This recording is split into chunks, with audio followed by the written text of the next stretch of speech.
हमारे देश में कई गांव और शहर अपनी खूबसूरती के लिए फेमस है, लेकिन महाराष्ट्र के हिवरे बाजार गांव अपनी अमीरी के लिए जाना जाता है। इस गांव के अधिकतर लोग करोड़पति हैं। आपको इस गांव की रोचक कहानी बताते हैं।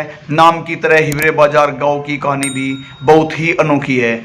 यहाँ हरियाली और खूबसूरती किसी का भी मन मोह सकती है। इस गांव में बिजली और पानी की कोई कमी नहीं है। वहीं गांव में आपको कहीं भी मच्छर देखने को नहीं मिलेगा। कहते हैं अगर यहाँ किसी ने मच्छर पकड़कर दिखा दिया तो यहाँ के सरपंच उसे 100 रुपये इनाम देंगे। लेकिन आज यह गांव जैसा है हमेशा वैसा नहीं होता था। दरअसल 1980-90 के दशक में इस गांव में भयंकर सूखा पड़ गया था। हालात इतने खराब थे कि यहाँ लोगों के पास पीने के लिए पानी तक नहीं था। लोग अपने परिवारों को बचाने के लिए गांव से पलायन कर रहे थे। लेकिन साल 1989 में ग्राम प्रधान बने पोपटराव पवार ने गांव वालों के साथ मिलकर गांव की समस्या खत्म करने की ठान ली और डेवलपमेंट के नाम पर चमत्कार करके दिखाया। की सुविधा बहुत सारी परेशानी करके लोग गांव छोड़ के शहर जा रहे थे। पहला काम हमने ये किया कि वाटर शेड का काम किया। पोपटराव पवार ने गांव के बुजुर्गों से 1 साल के लिए समय मांगा और सभी से साथ देने के लिए कहा। 1 साल बाद रिजल्ट सही रहा, जिससे गांव वालों का मनोबल बढ़ा और फिर गांव वाले और लगन से कार्य करने लगे। गांव का वाटर लेवल काफी नीचे जा चुका था, जिस कारण सबसे पहले पोपटराव पवार ने ट्यूबवेल पर बैन लगाया और गांव के लोगों को खेती करने के बारे में जानकारी दी। किस तरह की खेती करनी है ताकि पानी की ज्यादा जरूरत ना पड़े।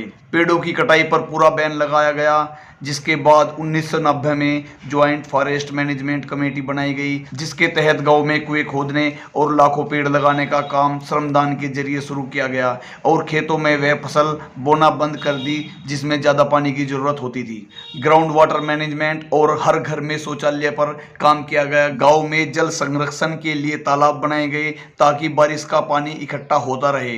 इन कार्यों को देखकर सरकार की तरफ से भी फंड मिलने लगा और गाँव वालों को काफ़ी मदद मिली।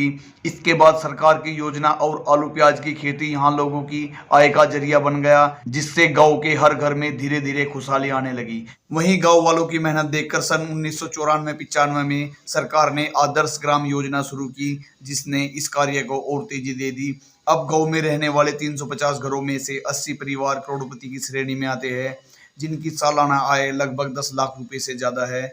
जो वाटर लेवल 120 फीट तक चला गया था, अब वह 20 से 25 फीट तक आ गया है। जो लोग गांव छोड़कर चले गए थे वह भी वापस आ गए हैं। इस गांव में इतनी हरियाली है कि चिलचिलाती गर्मी में भी इस गांव का तापमान आसपास के तापमान की अपेक्षा 3 से 4 डिग्री कम रहता है। इस गांव के सरपंच ने बताया कि 15 वर्षों में गांव के लोगों की औसत आय 20 गुना हो गई है। यह गांव कई अवार्ड भी अपने नाम कर चुका है। अब यह गांव करोड़पतियों का गांव बोला जाता है और सबसे दिलचस्प बात यह है कि सभी करोड़पति लोग किसान हैं।